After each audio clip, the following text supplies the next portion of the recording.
Chapitre 5. Se sentir constamment surveillé par Allah. Allah Ta'ala dit: Qui te voit quand tu te lèves et voit tes gestes parmi ceux qui se prosternent. Sourate 26, versets 218-219. Il est avec vous où que vous soyez. Sourate 57, verset 4. Rien, vraiment, ne se cache d'Allah de ce qui existe sur la terre ou dans le ciel. Sourate 3, verset 5.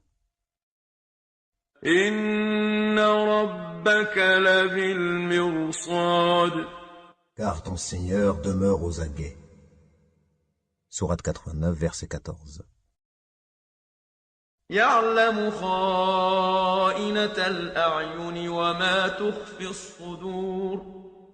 Allah, connaît la trahison des yeux, tout comme ce que les poitrines cachent. Sourate 40, verset 19. Les versets concernant ce chapitre sont à la fois nombreux et notoires. 60. Omar ibn al-Khattab radiyallahu anhu rapporte: Alors que nous étions un jour assis en compagnie du messager d'Allah sallallahu alayhi wa sallam, un homme se présenta à nous, portant des vêtements extrêmement blancs, les cheveux très noirs, et sans que l'on distingue sur lui des traces de voyage. Pourtant, aucun d'entre nous ne le connaissait. Il s'assit près du prophète alayhi salatu wassalam, ses genoux contre ceux du messager d'Allah sallallahu alayhi wa sallam, et la paume de ses mains sur ses cuisses, puis il dit: Ô Muhammad, parle-moi de l'islam. Il alayhi salatu wassalam répondit: L'islam consiste à témoigner qu'il n'y a pas de divinité digne d'être adorée en dehors d'Allah, et que Muhammad est le messager d'Allah, à accomplir la salat, à s'acquitter de la zakat, à jeûner le mois de Ramadan et à accomplir le hajj à la maison sacrée pour celui qui en a les moyens. L'homme répondit: Tu dis vrai. Nous fûmes surpris de son acquiescement alors que c'est lui-même qui avait posé la question. L'homme poursuivit: Parle-moi de la foi. Il alayhi salatu wassalam dit: Il s'agit de croire en Allah, ses anges, ses livres, ses messagers, au jour dernier, et de croire au destin, qu'il soit bon ou mauvais. Il dit: Tu dis vrai. L'homme dit alors: Parle-moi de la vertu, ihsan.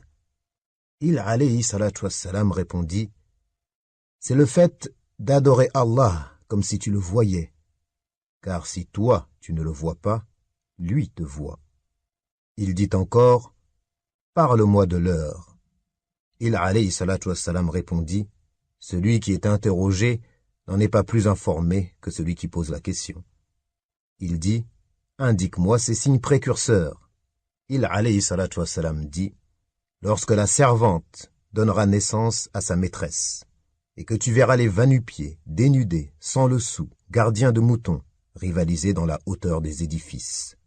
Puis il s'en alla, et je restai ainsi quelque temps. Le messager d'Allah alayhi salatu wassalam me dit alors: Ô Omar, sais-tu qui m'a interrogé? Je répondis: Allah et son messager le savent mieux. C'est Gabriel, Djibril, venu vous enseigner votre religion, répondit le prophète alayhi salatu wassalam. Muslim. 61. D'après Abu Dhar, Jundub ibn Junada et Abu Abdurrahman Mu'adh ibn Jabal radiyallahu anhuma, le messager d'Allah sallallahu alayhi wa sallam a dit: Crains Allah où que tu sois. Fais suivre la mauvaise action par la bonne action. Elle l'effacera. Et comporte-toi bien avec les gens. At-Tirmidhi a dit: Hadith Hassan. 62. Ibn Abbas radiyallahu anhuma rapporte: Alors que je me trouvais en croupe, derrière le prophète alayhi salatu wassalam, il me dit: Ô garçon, je vais te donner certains enseignements. Observe les prescriptions d'Allah, il te protégera.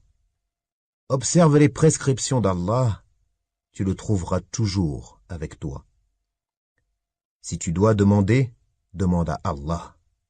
Et si tu demandes de l'aide, demande-la à Allah. Et sache que si la communauté entière se rassemblait pour te faire bénéficier d'un bien, elle ne te ferait bénéficier que de ce qu'Allah t'a destiné. Et si elle se rassemblait pour te causer un tort, elle ne te causerait que le tort qu'Allah t'a destiné. Les calams sont levés, ont cessé d'écrire, et l'encre des pages a séché. At-Tirmidhi a dit Hadith Hassan Sahih. Dans une version autre que celle de At-Tirmidhi, le messager d'Allah sallallahu alayhi wa sallam a dit Observe les prescriptions d'Allah, tu le trouveras toujours avec toi. Souviens-toi d'Allah dans les moments faciles, il se souviendra de toi dans les moments difficiles. Sache que ce qui ne t'a pas atteint ne pouvait t'atteindre, et ce qui t'a atteint ne pouvait que t'atteindre. Et sache que la victoire vient avec la patience, le soulagement après les soucis, et la facilité avec la difficulté. 63. Anas radiyallahu anhu a dit Vous commettez des actes qui, à vos yeux, sont plus insignifiants qu'un cheveu, alors que nous les considérerions du temps du messager d'Allah comme des péchés majeurs. Al-Bukhari. 64. D'après Abu Hurayra radiyallahu anhu, le prophète sallallahu alayhi wa sallam a dit Allah Ta'ala est jaloux de son droit à être obéi.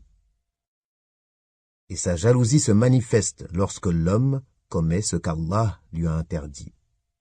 Al-Bukhari et Muslim. 65. Abu Hurayra radiyallahu anhu entendit le messager d'Allah sallallahu alayhi wa sallam dire Allah voulut mettre à l'épreuve 3 hommes des tribus d'Israël, un lépreux, un teigneux et un aveugle. Il leur envoya un ange qui vint voir le lépreux et lui dit « Que désires-tu le plus au monde ? Un bon teint, une belle peau, et d'être débarrassé de cet état répugnant qui fait fuir les gens. » L'ange lui passa la main sur le corps, il guérit et eut une belle couleur de peau.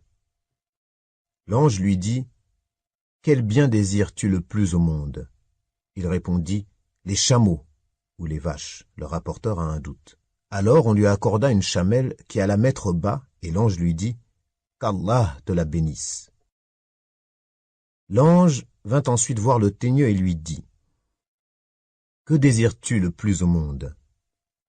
Il répondit « De beaux cheveux et être débarrassé de cette souillure à cause de laquelle les gens se détournent de moi avec dégoût. » L'ange lui passa la main sur la tête. Il guérit et eut de beaux cheveux. L'ange lui dit « Quel bien désires-tu le plus au monde ?» Il répondit « Les vaches. » On lui accorda alors une vache qui allait mettre bas, et l'ange lui dit « Qu'Allah te la bénisse. » Puis l'ange alla voir l'aveugle et lui dit « Que désires-tu le plus au monde ?»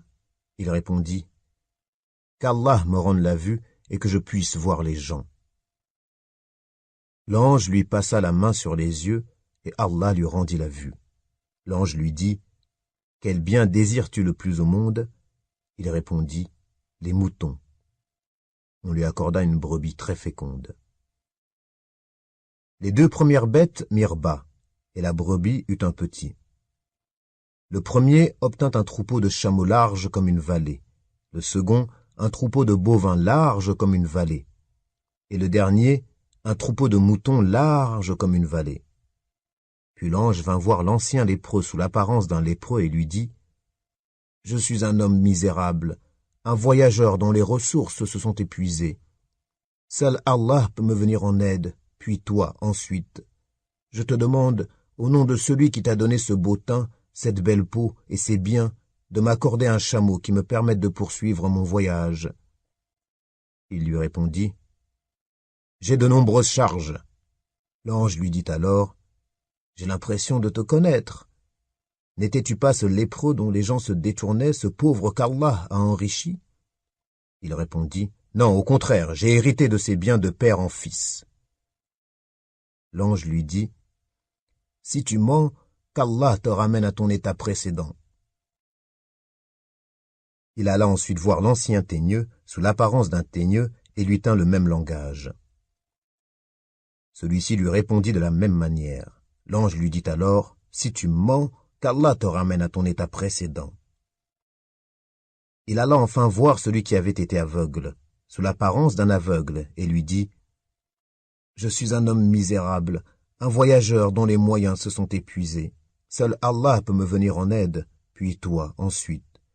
Je te demande, au nom de celui qui t'a rendu la vue, de m'accorder un mouton qui me permette de poursuivre mon voyage. » L'homme lui répondit, « J'étais aveugle, et Allah m'a rendu la vue. Prends donc ce que tu veux. Par Allah, je ne te refuserai rien de tout ce que tu prendras aujourd'hui pour Allah Azza wa Jal. » L'ange lui dit alors, « Garde tes biens, ce n'était qu'une épreuve. Tu as obtenu l'agrément d'Allah et tes deux compagnons sa colère. » Al-Bukhari et Muslim. 66. Selon Abu Ya'la, Shaddad ibn Aws radiyallahu anhu, le prophète alayhi salatu wassalam a dit, « L'homme raisonnable est celui qui demande des comptes à lui-même et qui œuvre pour l'au-delà. Et l'incapable est celui qui suit ses passions et qui fonde de vains espoirs en Allah. » At-Tirmidhi a dit, Hadith Hassan. Hadith jugé faible par Sheikh Al-Albani. Rahimahullah. 67. D'après Abu Huraira, radiyallahu anhu, le messager d'Allah alayhi salatu wassalam a dit, « Ne pas se mêler de ce qui ne nous regarde pas fait partie du bel islam. » Hadith authentique, rapporté par notamment At-Tirmidhi. 68. Selon Omar, radiyallahu anhu, le prophète sallallahu alayhi wa sallam a dit, « L'homme ne sera pas interrogé pour avoir frappé sa femme. » Rapporté entre autres par Abu Daoud. Note. Le hadith est considéré comme faible par certains savants. Hadith jugé faible par Sheikh Al-Albani. Rahimahullah.